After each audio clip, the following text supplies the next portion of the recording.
1장 평생의 환상 An Illusion of a Lifetime. 4년 동안 미미와 나는, 즉 나, 비오. 생활 습관이 놀라울 정도로 닮아 있었다. 둘이 함께 있으면 편안하기도 했지만 한편으로는 묘한 불안감이 들었다. 주변 사람들은 두 사람은 완벽하게 어울린다고 말하곤 했다. 그리고 그 시절 미미는 누가 물어봐도 우리 곧 결혼할 거야 라고 공공연히 말하고 다녔다. 아마도 그녀는 나와 함께하는 삶이 그렇게 나쁘지 않다고 생각했던 모양이다. 나는 그저 그 소문이 체면치레용이거나 아니면 스스로 그것을 진짜라고 믿으려는 자기암시 정도로 여겼다. 하지만 우리가 곧 결혼한다는 소문이 온 도시를 떠도는 바로 그 시점에 나의 이복형인 낭당이 갑작스레 돌아왔다. 그는 해외에서 이혼을 겪은 뒤 새 출발을 갈망하는 듯 했다. 솔직히 미미가 낭 쪽으로 기우는 건 어느 정도 예상 가능한 일이었지만 실제로는 내 마음이 은근히 준비가 안 되어 있었는지도 모른다. 미미는 공항에서 낭을 직접 마중 나갔고 각종 행사와 모임에 데려다니며 유력 인사들에게 소개했다. 모든 사람들이 나를 구경하듯 언제 내가 보기 좋게 웃음거리가 될지 기다리는 분위기였다. 그런데 이상하게도 나는 오히려 마음이 홀가분했다. 애초에 진심 어린 사랑도 없이 결혼한다는 게 말이 되나? 그렇게 스스로에게 수도 없이 말해왔지만 오랫동안 그 헛된 환상 속에 머무른 건 사실이었다. 혹시라도 진짜가 될까 싶어 매달렸는지도 모르겠다. 하지만 환상은 결국 환상일 뿐이고 언젠가 부서지는 것이 당연하다. 난기 돌아온 날 미미는 내 침대에 있었다. 어렴풋이 기억나는 건 비스듬히 들어오는 햇빛이 어지럽혀진 시트, 위로 줄무늬를 그리던 장면이다. 미미는 옷을 반쯤 벗은 채 홍조를 띠고 있었고 내 손은 그녀의 허리를 꽉 잡고 있었다. 짜릿하면서도 공허함이 스치는 순간이었다. 그런데 그때 그녀만을 위한 특별한 벨소리가 울렸다. 몽환적인 느낌의 그 멜로디가 울리자마자 미미는 동작을 멈췄고 불꽃처럼 타오르던 열정이 순식간에 꺼져버렸다. 난기네. 전화를 받아야겠어. 급한 일일 수도 있어. 그녀는 그렇게 중얼거리며 침대에서 빠져나갔다. 맨발로 걸어가면서 신발도 챙기지 않은 채 통화에 집중하는데 초조해 보이던 표정이 낭의 말 때문인지 순식간에 부드러워졌다. 그리고 곧장 샤워를 하러 사라져버렸다. 나만 덩그렇게 남겨진 상태로 나는 잡념에 휩싸였다. 머릿속에는 그 벨소리뿐이었다.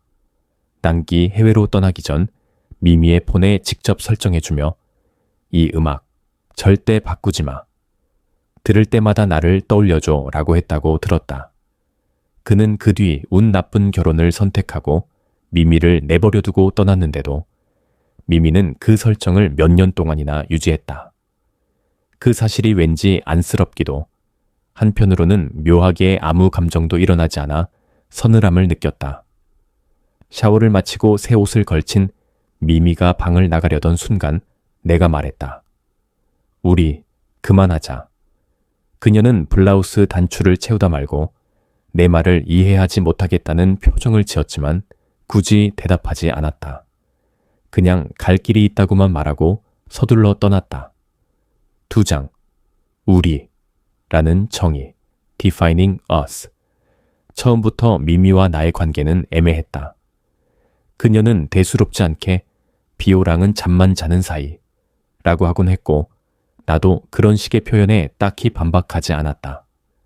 진심이 오가는 게 아니라면 괜히 가식적으로 꾸밀 필요가 없다고 생각했으니까. 그렇게 세월이 지나 2년 정도 되었을 때 그녀는 어쩐 일인지 주변 사람들에게 나를 내 남자친구라고 소개하기 시작했다. 처음 들었을 땐 적잖이 당황했지만 어느새 나도 그녀가 원하는 대로 이야기를 맞춰주게 되었다. 내내 그녀가 주도권을 쥐고 있던 셈이다. 그리고 반년 전쯤 갑자기 결혼할래? 라는 말을 꺼냈을 때는 정말 놀랐다. 일시적으로는 그녀가 진심처럼 보였고 나도 어쩐지 안정을 갈망하고 있었는지 반지까지 준비해 무릎을 꿇고 청혼 비슷한 걸 해버렸다. 캔들 불빛에 비친 그녀는 너무나 화사해 보였고 우리 둘 다 잠깐이나마 달콤한 꿈에 빠져 있었던 것이다. 하지만 곧 미미가 친구에게 비호랑 평생 사는 것도 나쁘진 않을 듯 이라고 말하는 걸 엿듣고 말았다. 체념 반, 흥미 반 섞인 그 말투에서 나는 기묘한 찝찝함을 느꼈다. 사실 나 자신도 내가 그녀를 정말 사랑하는 걸까? 확신이 없었는데 그녀 역시 뭐 이 정도면 인생 타협은 괜찮다는 시기라니. 어딘가 도망치고 싶은 마음이었다. 결정적 계기는 낭의 전화가 걸려왔던 그날 밤이었다. 미미가 낭의 부름에 걸려 떠나버렸을 때 난 도리어 안도감이 몰려왔다.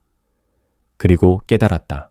지금까지 이어오던 헛된 상상의 끈을 완전히 놓아도 되겠다고. 그래서 난 너와 결혼하고 싶지 않아 라고 솔직하게 말했다. 그녀는 크게 반발하지 않았지만 언짢고 혼란스러워 보였다. 마치 폭풍 전야의 잔잔함처럼. 3장, 깨진 약혼, A broken engagement. 나는 한 번 더 강조하듯 외쳤다. 우리 끝내자. 이 가짜 같은 관계, 이쯤이면 됐잖아. 그러자 미미의 표정이 놀람에서 배신감으로 변했다. 눈이 반짝이며 분노가 치솟는 듯 했는데 예전에 난기 해외로 떠나던 밤 그를 붙잡으려 울부짖던 모습이 겹쳐 보였다. 하지만 이번에는 눈물을 보이지 않았다. 대신 내가 돌이킬 수 없는 죄를 저지른 듯이 노려보며 그렇다면 어쩔 수 없지 라는 말만 남기고 등을 돌렸다. 그 후 미미가 결혼을 취소했다는 소문이 삽시간에 퍼졌다. 동시에 낭의 화려한 귀국이 모든 이목을 집중시켰다. 들리는 말로는 낭은 젊고 아름다운 모델 아내에게 배신당의 돈까지 털렸다던가. 웃기게도 그 아내가 가져간 돈은 내가 국내에서 열심히 벌어들인 자금을 낭기 물 쓰듯 썼기 때문이라는 이야기도 있었다. 참 어이가 없는 일이었다. 미미에게 내 물건 가져가라고 연락해도 답이 없었다. 그녀의 비서에게 물어봐도 변명뿐이라. 결국 집 열쇠를 바꿨고 사무실 근처에 새로운 아파트를 구해 이사했다. 오랜만에 느낀 자유의 공기가 달콤했다. 그날 밤 원래라면 미미와 동행해서 갈 예정이었던 비즈니스 만찬이 떠올랐다. 당연히 혼자 갈 수밖에 없었는데 일정을 담당하는 비서가 원치 않으시겠지만 이번에 구할 수 있는 여성 파트너는 소나라는 분뿐입니다. 박스 운반 겸 배달원 아르바이트를 하는데 전직 복싱 선수라 꽤 강한 캐릭터라고 합니다만 이라고 말했다. 솔직히 황당했지만 그나마 선택지가 그것뿐이라 수락했다. 4장, 연회에서의 만남. Encounter at the banquet. 나는 소나라는 여성이 다소 지저분하거나 과격해 보일 거라 예상했다. 복싱 출신이라니 거친 느낌일 거라고. 그런데 실제로 나타난 그녀는 오히려 강렬한 인상을 풍기는 미인에 가까웠다. 키가 크고 근육이 탄탄하며 피부엔 건강한 윤기가 감돌았다. 심플한 검은 드레스를 입었는데 왠지 그 체격과 잘 어우러져 우아해 보이기까지 했다. 하지만 첫 마디부터 도발적이었다. 일단 확실히 해두죠. 난 오늘 동반자로만 온 거지. 다른 서비스는 제공 안 해요. 물론 그걸 원하시면 추가 비용부터 내시고.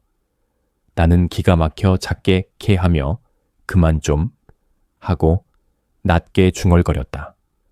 소나는 내가 그렇게 반응할 거라 예상했는지 어깨를 으쓱하고는 늘 이런 식이네라는 표정을 지었다. 결국 함께 차를 타고 연회장으로 이동했다. 도착해서 홀에 들어서자마자 소나가 저기 좀 봐라며 손가락으로 사람들을 가리켰다. 내가 붙잡기도 전에 그녀는 저기 내 약혼녀 아니야? 그리고 저 남자는 누구? 라고 묻는다.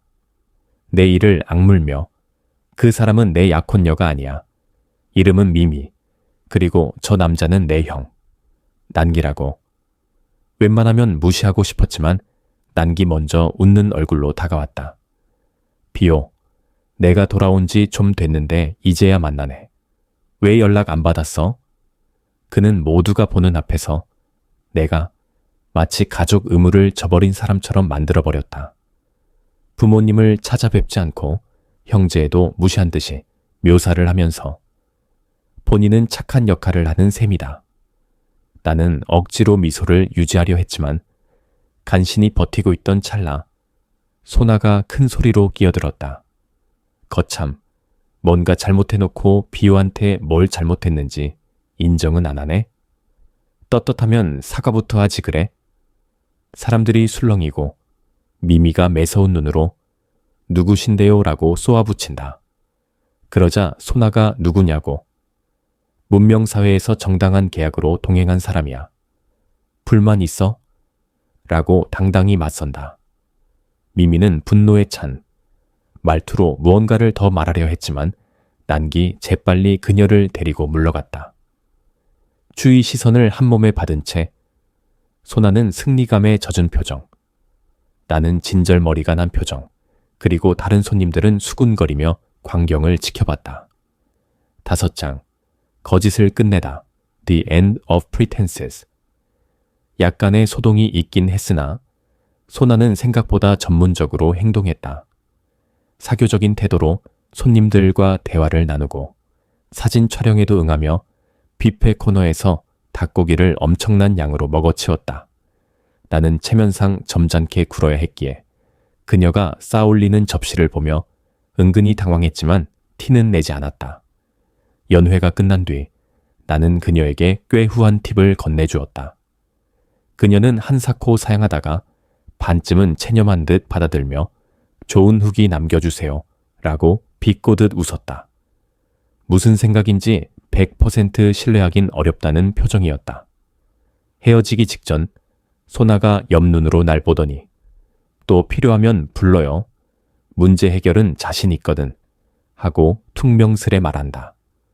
처음엔 필요 없을 걸이라고 생각했지만 묘하게 직감이 아마 또 일이 생길 것 같다고 속삭이고 있었다. 새 아파트에 돌아와 보니 뜻밖에도 미미가 기다리고 있었다. 그녀는 어지럽혀진 차림으로 복도에 서 있다가 나를 보자 비오, 얘기 좀 해라고 나지막이 말했다. 안으로 들이기 싫었지만 그녀가 다짜고짜 가까이 와서 내 가슴에 몸을 붙이더니 키스하려 했다. 난 본능적으로 그녀를 밀쳐냈지만 다시 팔을 뻗어오는 손길이 옷소매를 움켜쥐었다. 과거 우리가 공유했던 관계가 이제는 아무 의미도 없다는 걸 실감하는 순간이었다. 그녀는 네가 예전엔 나한테 매달렸잖아. 이젠 와서 밀어내는 거야 라며 도끼 서린 목소리를 냈다. 나는 침착하게 그래, 그런 적 있었지. 하지만 이미 끝났어 미미. 그만해 라고 답했다. 그녀는 분노와 후회가 섞인 복잡한 눈빛을 보냈고 아무 말도 없이 뛰쳐나갔다. 복된 그녀의 향수 냄새만 은은하게 남았다. 6장. 어둠 가득했던 과거. A Past of Darkness. 사실 미미와 나는 어릴 적부터 알던 사이였다. 두 집안이 사업 파트너이자 이웃이어서 자연스럽게 교류가 많았다. 한때는 내가 그녀를 진심으로 좋아했다고 여긴 적도 있었다. 하지만 그녀가 진짜로 마음을 둔 사람은 언제나 화사한 태양 같았던 난기였고 나는 그림자에 가까웠다. 심지어 내 대해 사생할 수도 있다는 둥 온갖 루머가 돌았고 사람들이 너는 피가 섞이지 않은 아웃사이더라고 비웃으면 미미는 낭을 추궁해 그의 체면을 지키려 들었다. 난 그때까지 미미가 날 보호한다고 착각했다. 그러다 낭은 어딘가서 진정한 사랑을 찾았다며 충동적으로 결혼하고 해외로 떠났다. 미미는 한동안 정신 못 차릴 정도로 상심했다. 바로 그 시기에 내가 다가가 감정 없이도 좋아.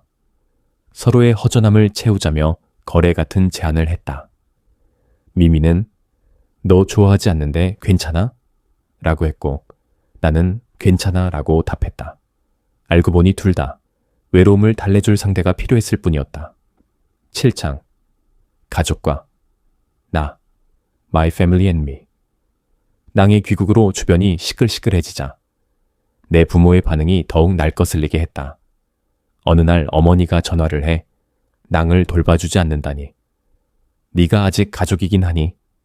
라며 잔소리를 퍼부었다. 나는 그런 죄책감 유발 방식에 이미 익숙했다. 어릴 때부터 부모는 해외를 돌며 나를 할아버지 할머니에게 맡겨두고만 살았다. 난기 태어나자 그 애에게만 온 애정을 쏟고 난 완전히 외면당했다. 혹시 낭과 사소한 다툼이라도 하면 내 소중한 막내를 괴롭히려 하느냐는 식으로 몰아갔다. 할아버지, 할머니가 날 보호하려 노력했지만 그분들이 돌아가시자마자 부모는 나를 더욱 거부했고 내 유산을 빼앗으려고까지 했다. 가장 암울했던 시기에 나는 집 지하실에 갇히고 정신적 문제가 있다는 거짓 서류까지 꾸며졌으니 말 다했다. 그나마 내게 빵이나 밥을 건네주며 도움을 준 사람이 미미였다. 하지만 그 목적조차 사실은 낭에게 흠잡힐 스캔들을 막기 위함이었다니 알았을 땐 모든 게 허무했다. 8장 함정 투성이의 저녁 식사 A Trap Filled Dinner. 결국 어머니가 집에 와서 식사라고 강요해 마지못해 응했다. 회사로 쳐들어오는 걸 막으려면 그게 낫다고 판단했다. 그러나 도착해보니 어머니, 아버지, 낭, 그리고 미미까지 완전체로 모여 있었고 이미 식사를 시작하고 있었다. 마치 날 배제한 채 가족 모임을 이루고 있다는 듯한 분위기. 난기 자리에서 일어나 형, 혈당이 낮아서 먼저 먹었어. 화내지 말라고 웃으며 말하고 어머니는 너 참 늦는구나라고 핀잔을 준다. 돌아가고 싶었지만 어머니가 날 부엌으로 끌고 가 중요한 얘기가 있다며 다짜고짜 입을 열었다.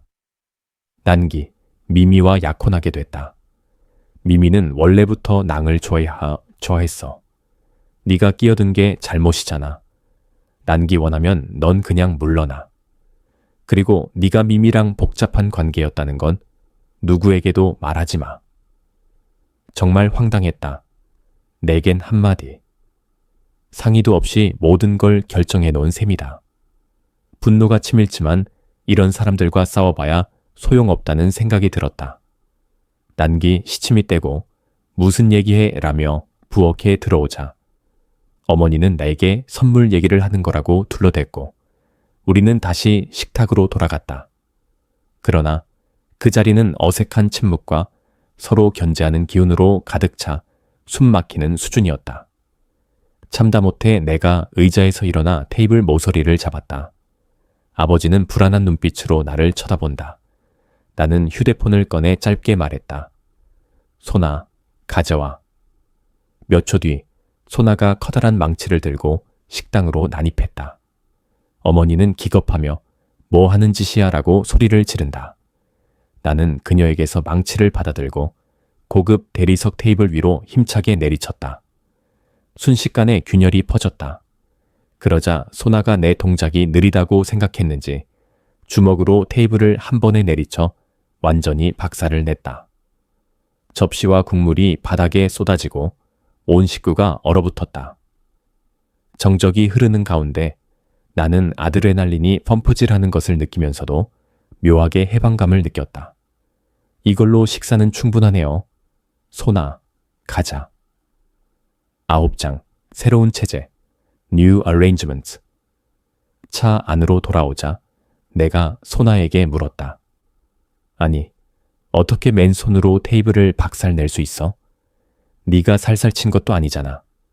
그녀는 멋쩍게 웃으며 복싱, 무에타이, 유도 등 다 조금씩 배웠거든. 웬만한 건 부술 수 있어. 라고 답했다.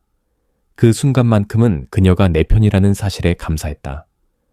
부모와 난기 어떤 협박을 해도 물리적으론 그녀를 막기 어려울 테니.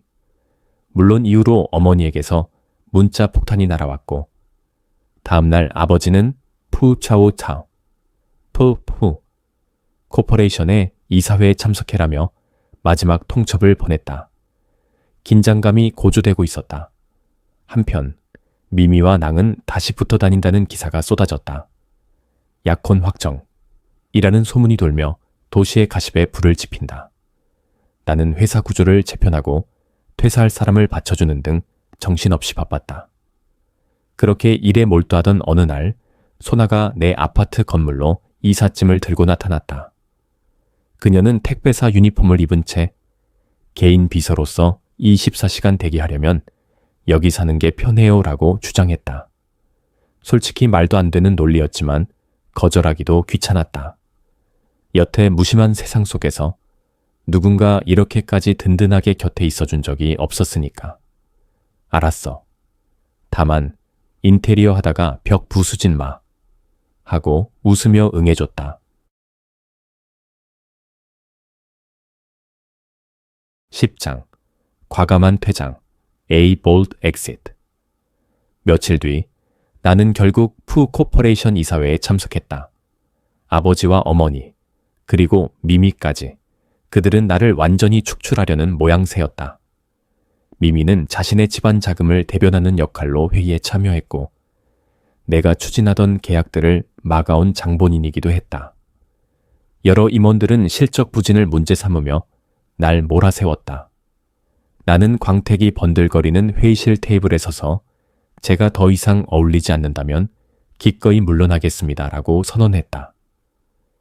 예상치 못한 내 태도에 다들 놀란 기색이었다. 내가 자리에서 물러나자 절반 가까운 직원들도 따라 나섰다. 사직서를 내놓은 동료들은 복도에서 나와 합류했다. 이사회실을 뒤로하고 마치 침묵의 행진처럼 함께 건물을 나섰다. 건물 밖에 도달하자 엘리베이터 근처에서 기다리던 미미가 내 앞을 가로막았다. 비오, 같이 가자. 내가 새롭게 시작할 수 있도록 도움을 줄 수 있어. 아버지께 말해서 자리 마련해 줄게. 나는 황당하다는 듯 그녀를 바라봤다. 왜 내가 그래야 되지? 그녀는 입술을 깨물며 그냥 네가 사라져버리는 게 싫어. 나도 화가 나서 감정적이었지만 아직 되돌릴 방법은 있을 거야. 무슨 대답을 하려는 찰나 소나가 나타나 내 팔을 가볍게 감았다. 그녀는 미미를 쏘아보며 또 우리 비호 빼앗으려 하면 테이블 하나 더 부셔야겠네요. 라고 농담인 듯 위협인 듯 말했다. 미미는 노기를 띠며 뭐라고라 했지만 나는 그저 소나와 함께 걸음을 재촉했다. 지금 너 가버리면 우리 정말 끝이야. 미미가 소리쳤지만 멈추지 않았다. 이미 끝난 얘기였다. 11장 지하에서의 방패 Underground Shields. 여기서 밝혀둘 게 있다. 사실 난 3년 전 몰래 옐로우 재킷 일레일러 스테이트산 옐로우 재킷이라는 회사를 설립했다. 미미도 이름 정도는 들어봤을지 몰라도 내가 사주인 줄은 몰랐을 것이다. 그녀가 푸 코퍼레이션에서 가로막은 계약들은 하나같이 옐로우 재킷으로 흘러갔으니까. 이 사실을 알게 된 미미가 내 새 사무실로 찾아와 비오, 너 날 속였어. 너는 풀을 일부러 망하게 놔둔 다음 백업 회사를 운영하고 있었네. 라며 분개했다. 내가 꾸던 사업 아이디어나 희망을 말한 적도 있었어. 근데 네가 듣지 않았을 뿐이지. 내가 무심히 답하자 미미는 하지만 네 할아버지 회사잖아. 책임감은 없어? 라며 몰아세웠다. 나는 눈을 가늘게 뜨며 네가 그 가족들을 등에 업고 날 내쫓았잖아. 가족이란 미명에 내가 중요하게 생각하던 것들을 무시했지. 내 유일한 애착까지 압박 재료로 삼았잖아. 하고 한숨을 쉬었다. 결국 날 굴복시키려 했던 거 아냐? 미미는 변명 비슷하게 넌 날 자꾸 차갑게만 대하고 결혼 파토까지 내니 화가 났다. 그래서 자극을 준 거야. 사실 널 정말 사랑했... 이라며 울먹였지만 내겐 공허하게 들렸다. 날 사랑했다고? 내 기준엔 그건 사랑이 아니야. 그 순간 난기 또 들이닥쳐 너 이 자리에서 미미를 왜 협박해? 라고 헛소리를 했다. 미미는 얼굴이 새파래져 그를 말리려 했고 그제야 소나가 달려와 그 둘을 사무실 밖으로 몰아냈다. 그들에게 재입장 금지 지시가 내려졌음은 말할 것도 없었다. 12장 갑작스런 구출 A Sudden Rescue. 한 번은 미미가 자신이 임대한 사무실로 날 불러놓고 전용 경비들에게 피오를 이대로 가둬라. 얘기하기 전엔 못 나가게 해라고 시켰던 적이 있다. 그때 나는 마치 과거의 지하실 감금이 겹쳐 보이면서 공포로 심장이 벌렁거렸다. 경비 둘이 양팔을 붙들고 놓아주지 않는 와중에 간신히 소나가 준 긴급 버튼을 눌렀다. 10초쯤 지나 문이 거칠게 부서지며 소나가 들어왔고 그녀는 검은 재킷 차림에 머리를 단단히 묶은 채 경비들을 하나하나 바닥에 내던졌다. 미미는 경악했고 소나는 내 팔을 이끌어 사무실 밖으로 탈출시켰다. 의자는 쓰러지고 문엔 커다란 구멍이 나 있었다. 밖에 나와 그녀의 낡은 세단에 탑승하자 나는 필사적으로 숨을 고르며 고마워라고 겨우 말했다. 그녀가 물 한 병을 건네며 괜찮아? 라 물었고 나는 무겁게 고개를 끄덕였다. 온몸이 아드레날린으로 떨렸다. 그녀도 그걸 감지했는지 이번에는 농담도 안 하고 라디오 볼륨을 살짝 높여 차 안의 공백을 메꿔줬다. 13장 고백과 반지 A Confession and a Ring. 그로부터 몇 주간 나는 옐로재킷의 경영, 전략을 재정비하고 가족 측에서 쳐들어올 가능성에 대비하느라 정신이 없었다. 어느 밤 부엌에서 소나가 서성거리며 재무잡지를 뒤적이는 걸 발견했다. 그녀는 망설이다가 저기 비오, 사실 말해야 할 게 있어 라고 조용히 말했다. 설마 진짜 택배기사 아니라 은행 강도였단 거야? 솔직히 나 깜짝 놀랄 여유도 없어. 내가 농담 반 진담 반으로 받자. 그녀는 어색하게 웃으며 잡지 표지를 가리켰다. 저기 나오는 이 대주주가 우리 아버지야. 큰 디자인 회사 지분도 갖고 있고 난 사실 집안에서 정해놓은 진로가 있었는데 그걸 거부하고 작은 스튜디오를 시작했어. 자금난 때문에 이런저런 알바를 해야 했고 나는 살짝 미소 지었다. 그럼 넌 나만 힘든 줄 알았겠지. 근데 다 사정이 있는 거네. 소나는 한 발 다가서더니 감정이 복받친 눈빛으로 말했다. 네 상황이 나보다 훨씬 힘들었는데 어쩜 그렇게 침착해 보이는지 함께 있으면서 위로받는 기분이 들어. 나는 그녀의 이마 옆으로 흘러내린 잔머리를 조심스레 정리해주며 예전엔 나도 침착하지 못했어. 하지만 지금은 달라. 그리고 네가 디자인 스튜디오를 정말 키우고 싶다면 옐로재킷에서 투자해볼 수도 있어. 사업성만 괜찮다면 지원해줄게. 그녀는 눈이 동그랗게 커지며 망하면 어떡해? 라고 물었고 나는 망하면 다시 일으키면 되지. 같이 시작하면 되잖아. 라고 답했다. 그 말에 그녀는 웃음을 지었고 그 눈가의 눈물이 살짝 맺혔다. 우리 사이는 이미 그렇게 깊이 얽히고 있음을 직감했다. 다음 날 아침 강가의 조용한 카페에서 아침 식사를 하다가 나는 재킷 안에서 작은 반지 상자를 꺼냈다. 좀 갑작스럽지만 나랑 결혼해 줄래? 목소리가 떨렸지만 그녀는 잠시 멈칫한 뒤 힘주어 응 이라며 나를 끌어안았다. 14장 푸 가문의 몰락 The Fall of the Fu Family. 우리 약혼이 공식화되자마자 온갖 일이 한꺼번에 터졌다. 아버지는 거액의 정부 사업을 따내려다 뇌물을 건넨 혐의로 함정수사에 걸려 체포됐고 어머니는 현실을 부정하며 남은 재산을 쏟아부어 아버지를 빼내려 하다가 자신도 법적 처벌을 받았다. 당근 더는 타고 놀 수 있는 자원이 없어지자 필사적으로 도망칠 궁리를 했다. 미미는 낭을 믿는다는 척하다가도 그의 미래가 암담해 보이자 어느 순간 조용히 해외로 사라져버렸다. 낭기, 사랑한다고 아무리 외쳐도 믿을 구석이 없다고 판단했나 보다. 결국 낭은 무너지는 제국 속에서 고립됐다. 어느 날 밤 어머니가 조금이라도 효도하는 마음이 있다면 아버지 보석금이라도 대줘야 하지 않겠니? 라는 메시지를 보냈다.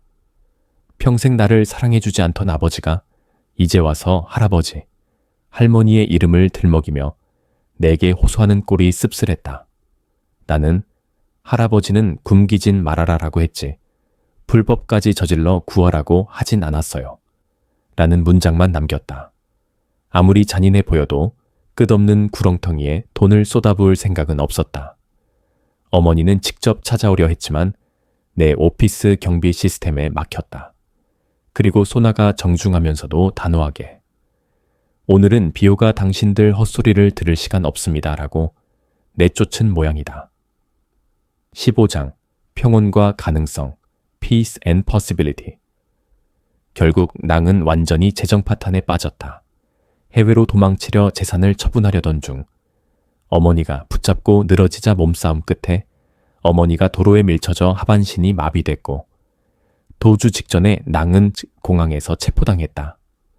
고의성이 있었는지는 확실치 않아도 끔찍한 결말이었다. 나는 그 사고를 법적으로 문제 삼진 않았다. 대신 낭을 어머니와 함께 고급 요양원에 수용시켰다.